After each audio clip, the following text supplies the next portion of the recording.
Private firm में नौकरी और कैद भरी जिंदगी में कोई डिफरेंस नहीं है। काम करो और सिर्फ काम ही करते रहो। लेकिन अब क्या करें, काम है तो करना ही पड़ेगा।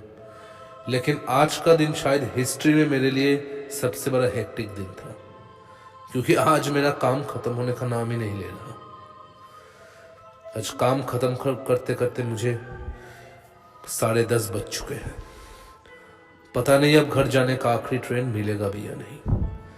ऐसे ही काम खत्म करके मैं स्टेशन की तरफ दौड़ने लगा, लेकिन बदकिस्मती से ना मुझे अब कोई रिक्शा ना ही ऑटो कुछ भी मिला। इसीलिए सोचा 11 नंबर ही सही होगा। ऐसे दौड़ने लगा मैं स्टेशन की तरफ, और जाते जाते एक और बदकिस्मती। जैसे ही मैं स्टेशन में पहुंचा, घर जाने तक का जो आखिरी ट्रेन था मेरे सामने से निकल गया। अरे यार, अब क्या करूं।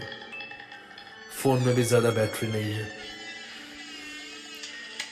लेकिन अब ये रास्ता भी ज्यादा सुनसान हो चुका है। अब यहाँ से कहीं जाने का कोई रास्ता तो मिलेगा नहीं। सोचा क्यों एक बार स्टेशन मास्टर से कुछ पूछ लिया जाए। स्टेशन मास्टर के रूम के अंदर गया तो वहां पे स्टेशन मास्टर तो था नहीं, लेकिन एक अटेंडर था। एक्सक्यूज मी, कौन है? एक्चुअली मैं पूछना चाहता था कि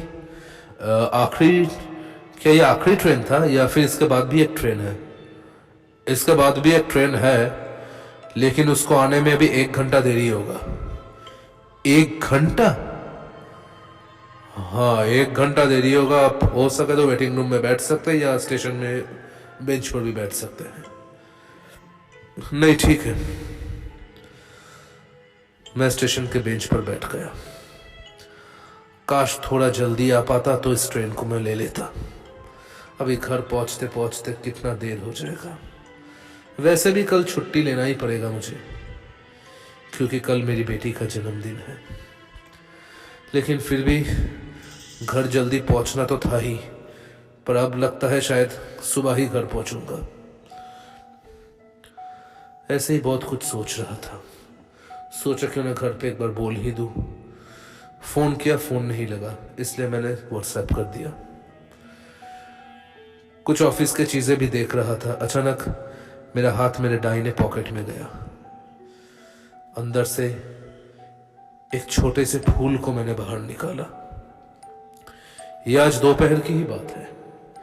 जब मैं लंच करने के लिए बाहर निकला था तो ऑफिस के पास में ही एक मंदिर था।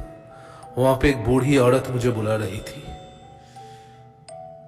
जैसे मैं उनके पास गया, उन्होंने मुझे ये फूल हाथ में थमा दिया। उन्होंने ये भी कहा था इस फूल की मुझे आज जरूरत पड़ सकती है।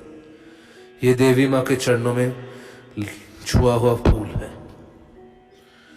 ठीक है, अब कोई दे रहा है तो शायद इसमें आशीर्वाद भी होगा, इसलिए उस फूल को मैंने अपने जेब में ही रख दिया था। रात और बढ़ता जा रहा है।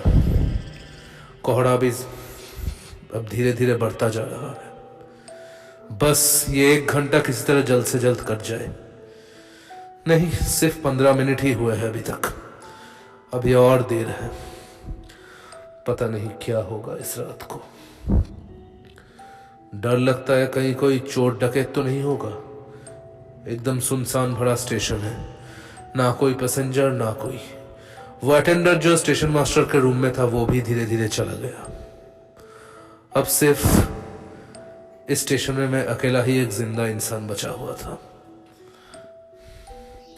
ऐसे ही बैठा रहा, अपनी बेटी के बारे में सोच रहा था। कल उसका जन्मदिन के बारे में किस तरीके से सेलिब्रेट किया जाए। ऐसे ही देखते कि कब मेरे आंख लग गया मुझे पता नहीं। अचानक एक साउंड से मेरा नींद खुल गया।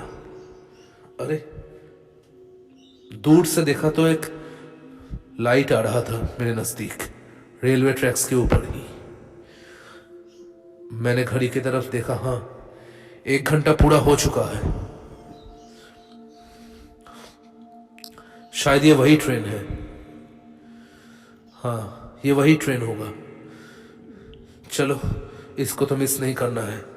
अच्छा हुआ मैं नींद से जाग गया था। मैं जहां बैठा हुआ था वहां पे ट्रेन का जो एकदम आखिरी बोगी था वहां आकर रुका। मैंने ना आओ सोचा ना ताओ, सीधा अपना बैग लेकर उस आखिरी बोगी में चढ़ गया। दूर दूर तक देखा कि बोगी में मुझको छोड़कर और कोई नहीं था। ऐसे में विंडो के एक सीट में जाकर बैठ गया और 2 मिनट बाद ट्रेन चलने लगी। अभी मेरे स्टॉप तक टोटल 9 स्टेशन थे। नहीं ठीक है, अब अगर ट्रेन लेट ना करे तो मैं टाइम में ही घर पहुंच जाऊंगा। धीरे धीरे ट्रेन ने अपना स्पीड पकड़ा। रात का वक्त था। ट्रेन के दौड़ने की आवाज मेरे कानों में जोर जोर से बज रहा था, मानो ये ट्रेन बिजली के रफ्तार से दौड़ रहा हो। इस वाइब को मैं एंजॉय भी कर रहा था। बाहर का रात, लेकिन थोड़ा डर भी लग रहा था कि इस पूरे बोगी में मेरे को छोड़कर और कोई है भी नहीं। ऐसे में बैठा हुआ था, लेकिन तभी मुझे एक एहसास हो रहा था कि शायद मैं इस बोगी में अकेला नहीं हूं। पता नहीं, मुझे महसूस हो रहा है कि शायद मेरे साथ कोई है इस ट्रेन में। लेकिन जब मैं ट्रेन में चढ़ा था तब तो कोई नहीं था, तब तो मैं अकेले ही था। शायद ये मेरा वहम होगा।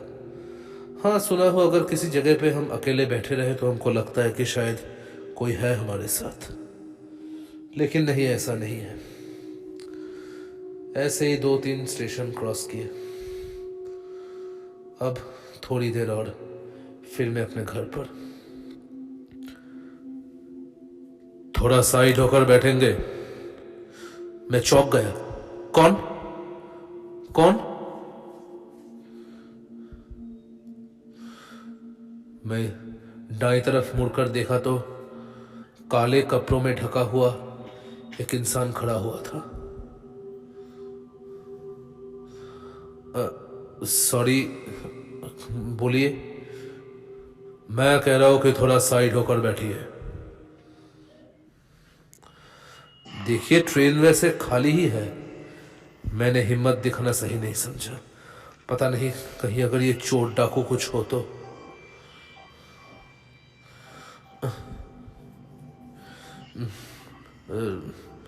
देखिए, ट्रेन वैसे खाली ही जा रहा है, आप कहीं पे भी बैठ सकते हैं।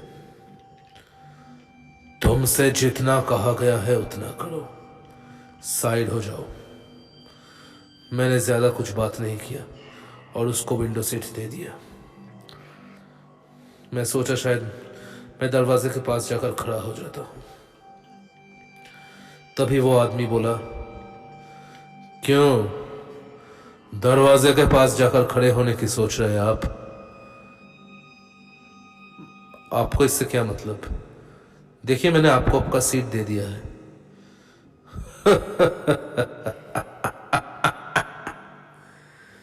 सीट ही नहीं, ये पूरा बोगी ही मुझे चाहिए। ये हमारा बोगी है। हमारा बोगी है मतलब? आप अपने घर में जाने के लिए इतने उतावले क्यों हो रहे हैं? कोई भी अपने घर में जाने के लिए उतावला हो ही सकता है। अच्छा, कल आपकी बेटी का जन्मदिन है इसलिए? स्ट्रेंज, इसे कैसे पता? हाँ, मेरी बेटी का जन्मदिन है कल, लेकिन तुम्हें कैसे पता ये बात? हम इंसानी बंदिश से बाहर हैं, लेकिन आज तुम अपने घर नहीं पहुंच पाओगे। आज तुम्हें लेने के लिए ही तो हम इस बोगी में आए हैं। आज की रात तुम हमारे खास मेहमान हो। ये हंसी मुझे हजम नहीं हो रहा था। पता नहीं इसका कोई मतलब तो नहीं होगा। कहीं आगे की स्टेशन में इसके कोई साथी वगैरह तो नहीं है। मैंने अगले स्टेशन में उतरना सही समझा। वहां से कुछ भी करके मैं घर चला जाऊंगा, लेकिन मुझे यहाँ पे सही नहीं लग रहा। मैंने देखा कि सामने का स्टेशन आ रहा था। लेकिन अचानक ट्रेन ने अपना स्पीड पकड़ लिया। अरे अरे ये क्या हो रहा है? अरे ये क्या हो रहा है? स्टेशन तो चला गया, ट्रेन रुक क्यों नहीं रहा है? ऐसे 2 और स्टेशन चले गए लेकिन ट्रेन नहीं रुका। वो आदमी मेरी तरफ वैसे ही देखे जा रहा था। ये क्या हो रहा है? ट्रेन क्यों नहीं रुक रहा? ये ट्रेन नहीं रुकेगी। क्या मतलब? मैंने देखा कि सामने चेन है। मैंने चेन को जोर से खींचा लेकिन फिर भी कुछ नहीं हुआ। ट्रेन और तेजी से बढ़ने लगा। मुझे कुछ समझ में नहीं आ रहा, ये हो क्या रहा है? हमें पसंद नहीं कि हमारी बोगी में कोई जीवित इंसान आ जाए। तुमने वो गुस्ताखी किया है, आज इसका फल तुम्हें भुगतना पड़ेगा। वो जोर से बोला। क्या मतलब? मैं कुछ समझा नहीं। कौन हो तुम? क्या चाहिए तुम्हें? यह बात बोलते ही वो धड़ से ऊपर खड़ा हो गया और जो मैंने तब देखा, उसके बाद मेरी आंखें फटी के फटी रह गए। मैंने देखा कि उस इंसान का कोई परछाई नहीं था और उसके पैर उल्टे तरफ थे। धीरे धीरे ट्रेन के सारे लाइट्स ऑन ऑफ होने लगे और देखते ही देखते 1 नहीं, 2 नहीं, 10 नहीं, कम से कम 50 पैसेंजर्स थे वहां पे। ये कैसे हो सकता है? मैंने तो ट्रेन में अकेला ही बोर्ड किया था, लेकिन इतना जन ऐसे कैसे हो सकता है? सब मुझे देखकर हंस रहे थे।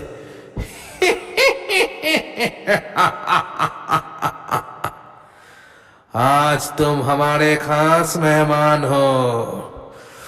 तुम्हें भी हमारी बिरादरी में आज शामिल किया जाएगा। ऐसे जोर से सब हंसने लगे। मैं इतना तो समझ चुका था कि ये किसी इंसानी करतूत नहीं हो सकता। और देखते ही देखते उन सब के चेहरे बदलने लगे। किसी का सर नहीं था, किसी की आंख नहीं थी, किसी का हाथ कटा हुआ था, कोई जिंदा लाश था, किसी का चेहरा जला हुआ था, किसी के दिल में सीना नहीं था, किसी के पैर नहीं थे।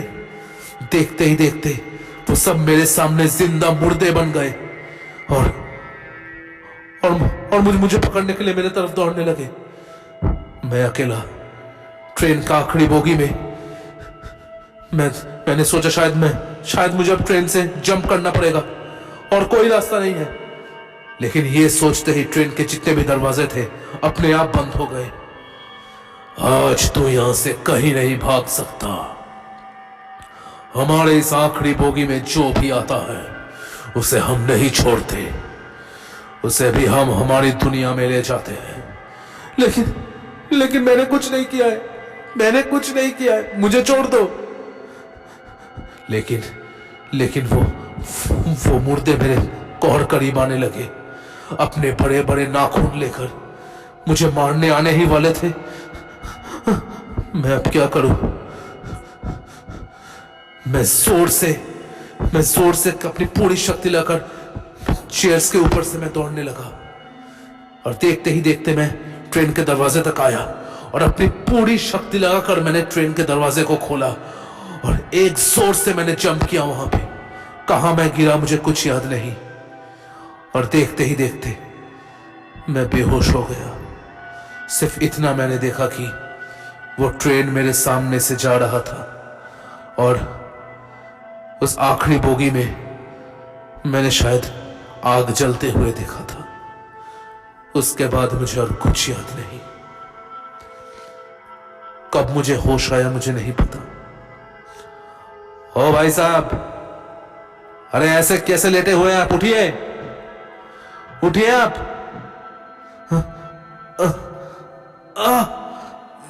मेरे सर पे जोर से चोट लग चुका था। मेरे हाथ पैर सब इंजर्ड थे। किसी भी तरह मैंने ताकत देकर मैं सीधा बैठा। मैंने देखा कि 5-6 जन लोग मेरे सामने खड़े हुए हैं और उनमें से वो अटेंडर भी वहां पे खड़ा था जिससे मैं रात को मिला था। अरे आप तो वही है ना जो कल रात चेकर के ऑफिस में आए थे? हाँ, तो आप यहां क्या कर रहे हैं? वो आखिरी ट्रेन में हुआ था। आखिरी ट्रेन में? आप आखिरी ट्रेन में कब बैठे थे? अरे आप तो उसी स्टेशन में अभी तक हैं। मैंने देखा कि हाँ, ये तो वही स्टेशन है जहां पे कल रात वो मनहूस ट्रेन आकर रुकी थी। हाँ, मैं ट्रेन के पटरी के पास ऐसे ही पड़ा हुआ था। अरे भैया, आपको सोने के लिए कोई अच्छा जगह नहीं मिला इसलिए आप पटरी के पास सो जाएंगे? अगर बाई चांस ट्रेन आ जाता और आपको कुछ हो जाता तो क्या होता? देखिए, कल रात मैंने जो देखा है उसके बारे में अगर मैं कहूंगा तो भी आप विश्वास नहीं करेंगे। तब मैंने देखा कि दूर से एक बूढ़ा आदमी सामने आ रहा था। उसके आउटफिट से लग रहा था कि शायद वो स्टेशन मास्टर ही होगा। उन्होंने मुझे अपने साथ लेकर अपने ऑफिस के अंदर गए। कहिए आपके साथ क्या हुआ था? स्टेशन मास्टर, देखिए, कल रात मैंने कुछ ऐसा देखा था। ऐसा देखा था? कहीं आप उस आखिरी डिब्बे में तो नहीं गए थे? आप जानते हैं? हाँ, यह आज से 3 साल पहले की बात है। उस टाइम भी ये ट्रेन का ही बात हुआ था। ट्रेन का वो आखिरी बोगी किसी भी तरह ट्रेन के पटरियों से बाहर आ चुका था। जब ट्रेन अपनी पूरी रफ्तार में था, किसी कारणवश वो आखिरी बोगी ट्रेन से छूट गया था और देखते ही देखते पटरी के बाहर आकर उसका एक्सीडेंट हो गया और उसमें आग जल गया। जितने भी लोग थे सब मारे गए। उस हादसे के बाद बहुत लोगों ने कंप्लेन किया है कि उन्होंने आखिरी बोगी में उन लोगों की प्रेतात्माओं को देखा था। जो भी उस आखिरी बोगी में कभी कभी चढ़ता है तो वो लोग उसे अपना जैसा बना देते हैं। वो लोग उन्हें नहीं छोड़ते, अपनी मौत का बदला लेते हैं वो लोग हमसे। तो मैं भी उसी बोगी में ही? हाँ, लेकिन मैं सोचकर हैरान हूं कि कहीं आप बच कैसे गए? देखिए, मुझे याद है कि मैं ट्रेन से कूदा था। ट्रेन से आप कूदे थे? अगर मैं इस चीज को मान भी लेता हूं तो भी आप जिंदा कैसे बच गए? तभी अचानक फिर मेरा हाथ मेरे दाहिने जेब में चला गया। देखा कि उस बूढ़ी औरत का दिया हुआ वो फूल अभी भी ताजा है। शायद इसीलिए ही उन्होंने कहा था कि इस फूल की आज मुझे सबसे ज्यादा जरूरत पड़ेगा। शायद ये देवी मां का ही आशीर्वाद था जिन्होंने उस खूनी ट्रेन के चंगुल से मुझे बचाया, उन प्रेतात्माओं के हाथों से मुझे बचाया। मैंने उस फूल को अपने सर से लगाया और धीरे धीरे अपने घर की तरफ चल दिया। लेकिन जो हुआ था उस रात को, उसे आज भी अगर सोचता हूं तो थर थर कांप उठता हूं। उस दिन के बाद से मैं अगर कभी ऑफिस में मुझे देर रात रुकना भी पड़े तो भी मैं रात का कोई भी ट्रेन नहीं लेता था। क्या पता अगर फिर से वही खौफनाक मंजर मेरे सामने आकर खड़ा हो जाए।